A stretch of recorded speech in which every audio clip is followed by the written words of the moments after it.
اسلامی دنیا سے آگاہ رہنے کے لیے نفیل وائس چینل کو سبسکرائب کریں۔ سلطان اورنگزیب عالمگیر اور ایک غریب بڑھیا۔ ملک اور رعایا کے صحیح حالات معلوم کرنے کے لیے واقعہ نگاری وار پرچہ نویسی کے صیغوں کی ابتدا حضرت عمر رضی اللہ تعالیٰ عنہ کے زمانے سے ہوئی۔ اس کے بعد ہر عادل خلیفہ اور بادشاہ نے اس محکمے کو نہ صرف باقی رکھا بلکہ وسعت بھی دی۔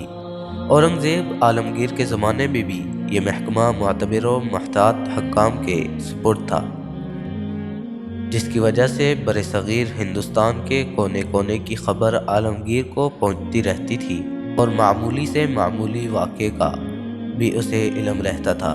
وہ اپنے تمام اعمال کی کارگزاریوں کی نگرانی انہی پرچہ نویسیوں کے ذریعے کرتا تھا۔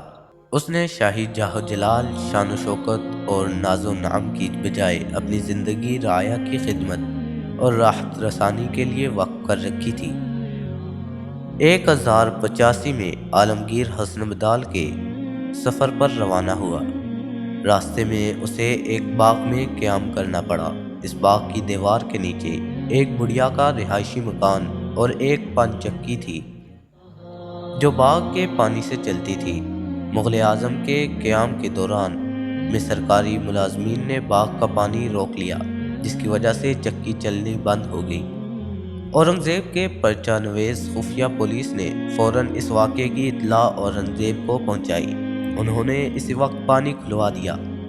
رات کو جب کھانے پر بیٹھے تو دوقاب کھانے کے اور 5 اشرفیاں ابو الخیر کو دی کہ یہ اس بڑھیا کو دے آؤ اور میری طرف سے معذرت کرو کہ افسوس ہمارے آنے کی وجہ سے تم کو تکلیف ہوئی، تم معاف کرو۔ صبح کو پالکی بھیج کر آپ نے بڑھیا کو بلوا کر حرم میں بھیجا۔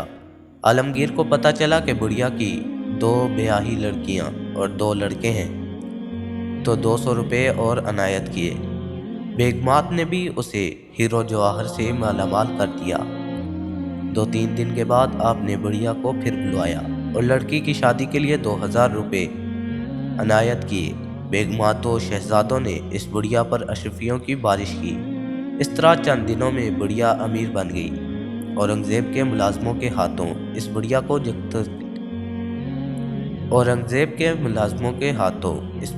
جو تکلیف پہنچی، اس کی تلافی کے لیے انہوں نے خود بھی معافی مانگی اور نقصان سے کئی گنا زیادہ معاوضہ بھی ادا کیا۔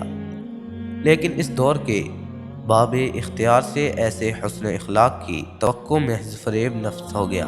اول تو مظلوموں اور ستم دیدوں کی فریادیں وہاں تک رسائی نہیں حاصل کر سکتی، اور اگر وہ در و دیوار کو چیرتی ہوئی اس کے گران گوشت تک پہنچ بھی جائے تو دادرسی کے امکانات مفتوح ہوتے ہیں۔